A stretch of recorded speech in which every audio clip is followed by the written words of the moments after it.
पैर में एक तरफ दर्द जाना, पूरे पैर में जाना, या आगे की तरफ थाइज में पेन आना, काफ मसल्स में पेन आना, ये सिम्टम्स हैं साइटिका के। अगर आपको भी किसी एक पैर में दर्द हो रहा है या दोनों पैरों में ऊपर से पेन नीचे की तरफ जा रहा है, तो ये सिम्टम्स हैं साइटिका के। और इस साइटिका पेन को अगर हम देखें तो अलग अलग स्टेज पर है, यानी कि ये केवल कमर की वजह से में, अगर कमर में भी हो सकता है, आपकी थाई में जा सकता है, काफ मसल्स में जा सकता है, या दोनों पूरे पैरों में जा सकता है, या किसी एक पैर में जा सकता है। इस वीडियो में मैं बात करूंगा साइटिका पेन के कारण क्या क्या हो सकते हैं, मेन क्या क्या कॉज है, ताकि आपको भी ये समझना चाहिए कि अगर आपको दर्द हो रहा है तो क्या ये कारण हो सकते हैं, और दूसरा कि हमें प्रिकॉशन के तौर पर ये चीजों से बचना है, इन कारणों से बचना है, नहीं तो हमें साइटिका पेन आ सकता है। तो आइए बात करते हैं।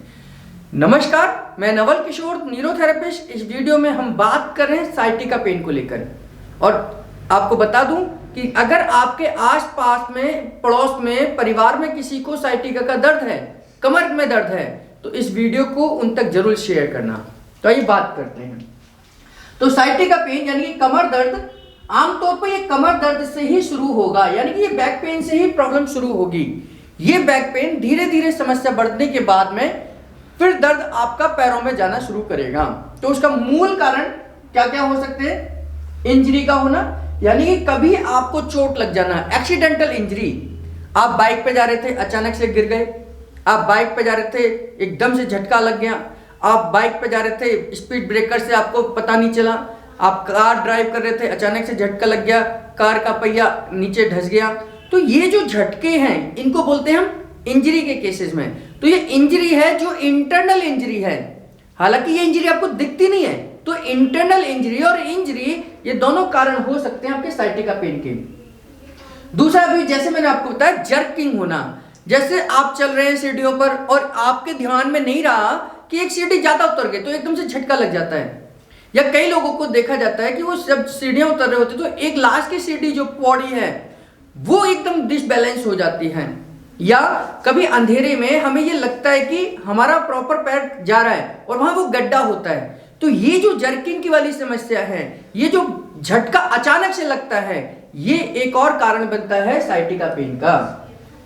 डिस्क का स्लिप हो जाना, या स्लिप आपका खुद हो जाना।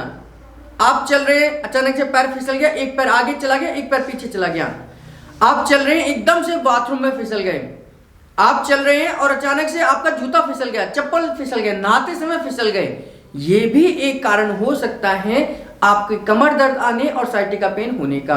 तो हमें ये ध्यान करना कि इन सब चीजों की वजह से, या आपके पिछले 1 या 2 महीने में ऐसी कुछ घटनाएं घटी हैं, तो ये आपके कमर दर्द और साइटिका पेन का कारण बन सकता है। डिस्क की प्रॉब्लम, आपने एमआरआई कराई या सीटी स्कैन कराया या आपने एक्सरे कराए और उसमें डिस्क स्लिप लिखा हुआ है, डिस्क बल्ज लिखा हुआ है, डिस्क हर्निएशन लिखा हुआ है, इसका मतलब यह है कि कहीं ना कहीं आपको, जो आपको याद नहीं है, आय का कारण यहीं से, लेकिन उसकी वजह से चाहे झटका लगा हो, चाहे इंटरनल इंजरी, चाहे एक्सटर्नल इंजरी, या जर्किंग हो, इन सब में आपकी डिस्क, आपके दो मनकों के बीच में डिस्क है, ये डिस्क स्लिप हो जाती है। अगर थोड़ी स्लिप हुई है तो ये स्लिप डिस्क कहलाएगा, अगर थोड़ी ज्यादा हुई है तो ये बल्ज कहलाएगा, कुछ ज्यादा हो गई है तो हर्निएशन ऑफ डिस्क कहलाता है। तो डिस्क की प्रॉब्लम की वजह से भी आपको कमर दर्द, और ये जितना ज्यादा निकलेगा उतना ही नर्व को कंप्रेस करेगा, यानी कि नर्व को दबाएगा। जैसे ही नर्व को दबाएगा आपको शूटिंग पेन चालू हो जाएगा। शूटिंग पेन और शिफ्टिंग पेन दोनों ही हो सकते हैं। शिफ्टिंग पेन का मतलब है कभी यहां हो रहा है, कभी वहां हो रहा है, कभी नीचे हो रहा है, कभी ऊपर हो रहा है, तो ये शिफ्टिंग पेन है। और शूटिंग पेन बहुत भयंकर दर्द होगा। नर्व वीकनेस की वजह से आपके हाथ पैर शून्य होने शुरू हो जाते हैं। आप आलती पालती मारकर बैठे हुए हैं, आप चौकड़ी मारकर बैठे हैं, आप वॉशरूम, इंडियन टॉयलेट में बैठे हैं और आपके पैर शून्य होने लग जाए, तो आप समझ जाइए कि आपको विटामिन की डेफिशिएंसी हो गई है और आपकी नर्व वीक हो गई है। ये नर्व वीकनेस आपको साइटिका पेन या बैक पेन लेकर आएंगी। आज नहीं तो कल लेकर आएंगी, ये पक्का है। दूसरा, डायबिटीज न्यूरोपैथी, यानी कि अगर आप पिछले 10 साल से डायबिटीज के शिकार हैं, यानी कि आपको पिछले 10 साल से साइटिका डायबिटीज की समस्या है और डायबिटीज इनफ्लक्चुएट है, यानी कि कभी अप कभी डाउन, कभी अप कभी डाउन, ये समस्या है, तो ये आपके नर्व को डैमेज कर देती है और खास तौर से लंबर के एरिया में ये न्यूरोपैथी आ जाती है और ये न्यूरोपैथी की वजह से आपको साइटिका पेन या बैक पेन भी आ सकता है। रॉन्ग पोस्चर, ये सबसे ज्यादा कारण हो रहा है जो जाने और अनजाने में हो रहा है और जिसका अंदाजा हमें पता ही नहीं चलता कि ये कारण है। अगर आपको झटका लगता है तो आपको पता चलेगा, आपका एक्सीडेंट होता है तो पता चलेगा, आप गिर जाते हैं तो पता चलेगा, फिसल जाते हैं तो भी पता चलेगा।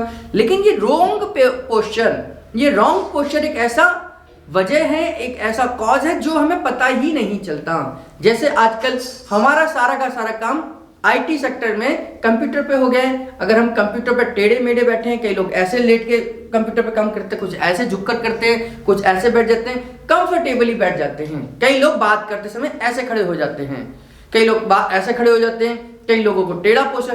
तो ये रॉन्ग पोस्चर भी आपके कमर दर्द का कारण बनता है। आप एक पैर पर वेट डाल के खड़े हैं तो गलत पोस्चर है, आप सीधे नहीं बैठे हुए कंप्यूटर पे काम करते हो तो गलत पोस्चर है, आप आगे की तरफ ज्यादा झुककर काम करते हैं, लोग लेट कर लैपटॉप के अपने ऊपर रखकर काम करते हैं, गलत पोस्चर है।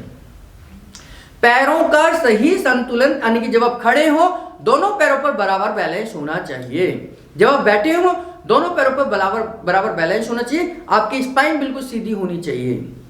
तो अगर आप गलत पोस्चर के शिकार हैं तो आने वाले समय में बैक पेन के भी शिकार हो जाएंगे।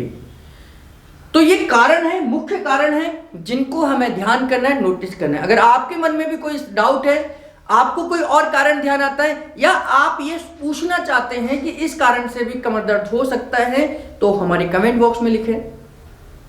हम डाउट क्लियर करेंगे कि इस वजह से भी कमर दर्द हो सकता है, नहीं हो सकता। और अगर आपको कमर दर्द है तो आपने एमआरआई कराया है क्या आपने एक्सरे कराया है? अगर कराया है तो उसकी रिपोर्ट हमें कमेंट बॉक्स में अपलोड करें, मैं वहां से देखकर पढ़कर आपकी समस्या का समाधान बताऊंगा।